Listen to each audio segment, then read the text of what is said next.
So this is how I would edit my Canon RAW files from the EOS RP, coming right up.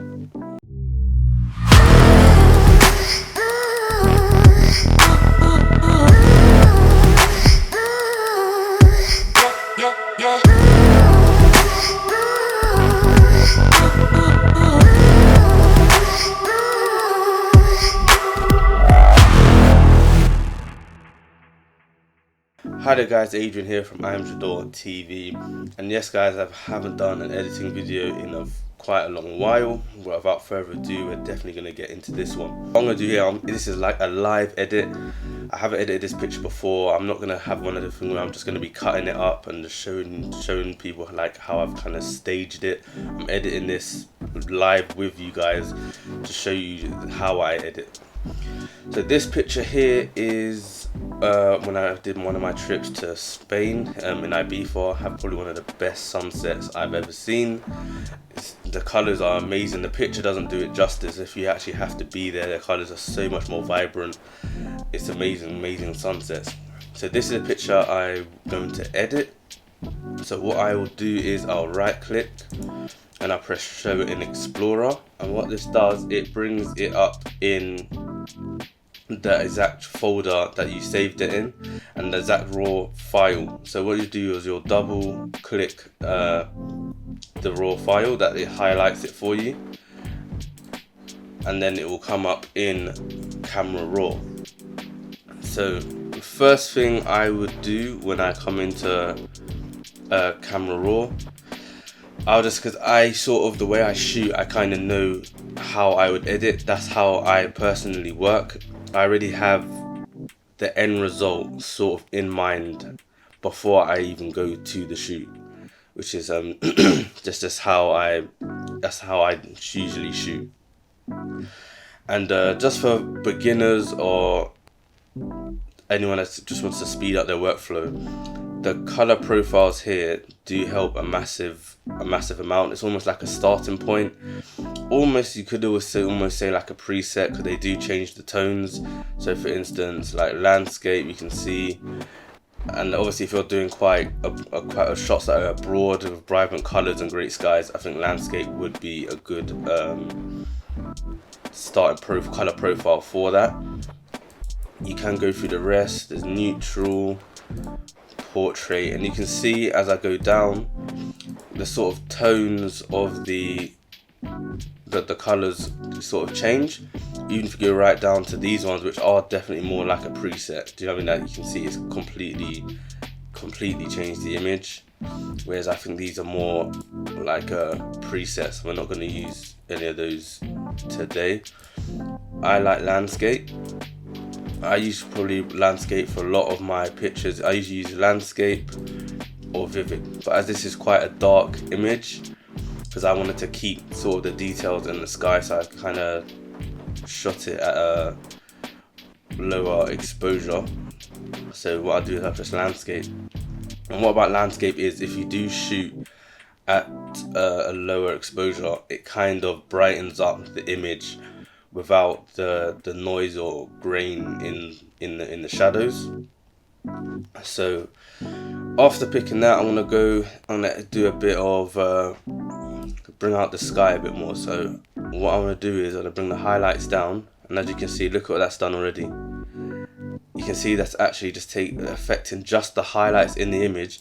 And as you can see, the model here, it's not being affected that much, if really that much at all, but the sky is definitely changing, and you can see, look at that, you can see nice definition in the sky.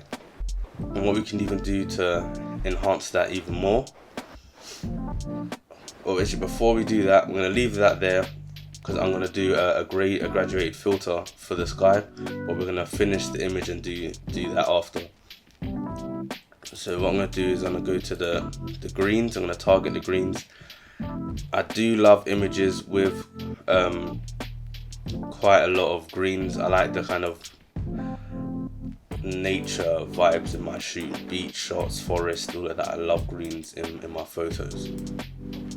So I'm going to target the greens. What I'm going to do is I'm going to brighten this up just a bit.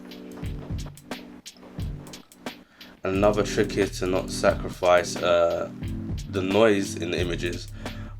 Lower the contrast. You see, it brings up the bit of brightness, and what you can do to add a bit more punch back into it, put the dehaze back down, but you're also keeping the amount of light that it brings into the image from the contrast, from lowering the contrast. So you're still keeping the kind of the brightness of the image, and you're putting the punch right back in with the dehaze tool. And I feel like it's a bit, it's less stronger than the contrast tool with the dehaze tool. And what I'm gonna do is, am I happy with that? Yeah, I'm happy with that right there. Add a bit of clarity into the image as well. That adds a bit more highlight into her. Can you see that? The clarity adds a bit more highlight to her and not the sky, but the highlights reveal the sky and doesn't affect her. It's literally a great sort of they play off each other very well, and also adds a bit more clarity into the image. And you can see, look, that whole left side of her is just almost like lighting. The highlights are just coming right back. You don't want to do it too much. So I'm gonna, if I start from 0, I think 18's good. 90, I'll keep it at 19 there. I'm not really gonna play with the texture. And what I'm gonna do, you can bring the whites up, just there. Contrast down. And what we can do is here, the white balance, you can see what auto does, or you can do it, you can adjust it yourself. Let's see what auto does. Not that much, to be fair. But we're gonna change, we're gonna put that up a bit, just to bring back, see what it does. Just raising the temperature, how it's changed the greens. Look at the greens from here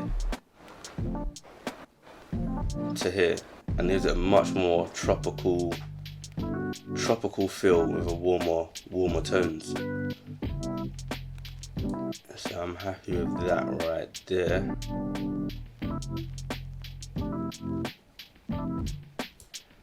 So now we can go back to the sky, which we have it a bit, I have the exposure just a bit,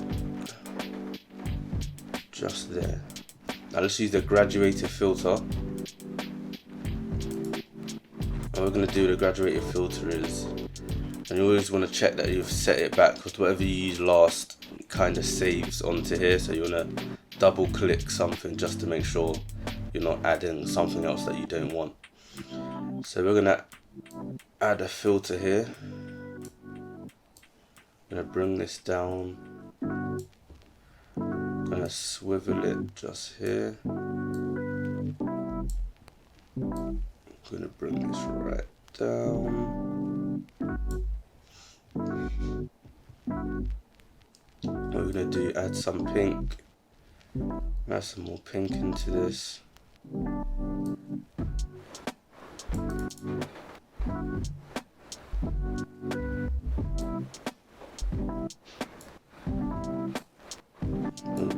Don't want that one.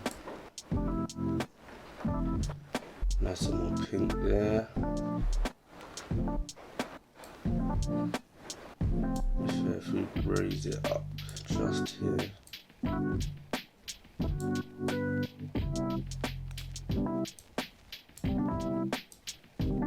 No, I prefer it down.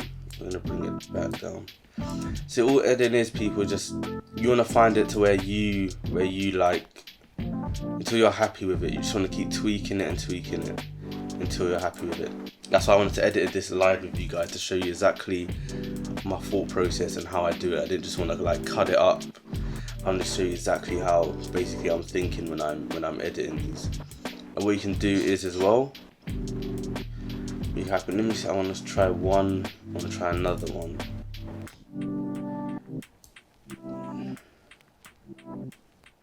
Just to here, I feel like the top bit doesn't have that much colour. So we're going to add just some more here. I don't want there to be a gap, so these things are crazy, you know, they just sort of pop up. But I'm going to bring this down, kind of give that right there. I'm happy with that. I'm happy with that sky like that. I think I'll add some more dehaze just here. I think I'll make it a bit brighter.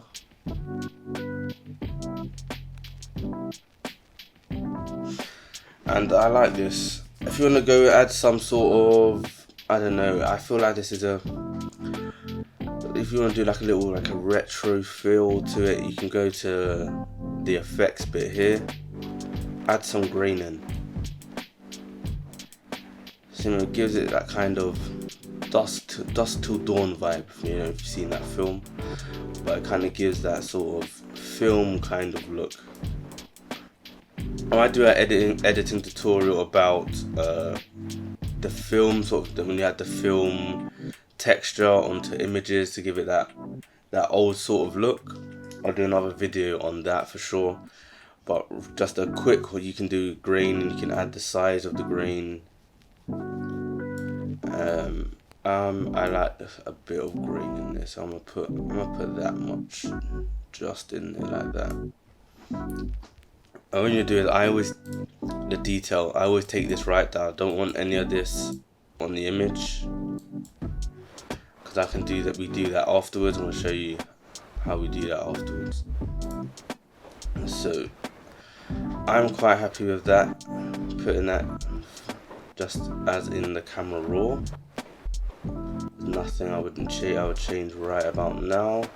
So yeah, I'm happy with that. So what I'm gonna do, when you're happy, we've done everything, you're gonna open image. So once your image is opened up, what I would want to do is I want to go to adjustments. I'm gonna go to color balance. And what we're going to do is the mid-tones here. I want to add some more yellow tones there, but I don't want it to be too yellow, so I want to put some magenta right back in there. See how that does? Look at that. Matches the sky now. Do you know what I mean? It kind of goes with the whole tones. If we turn this off and on, let me zoom in a bit for you guys. If we turn this off and on, see what that does? Barely affects the sky, but adds a lot of tone. It kind of matches the tones to the sky. Gives it that bit of last oomph, if you want to call it, a bit of boost into the image. So I'm quite happy with that.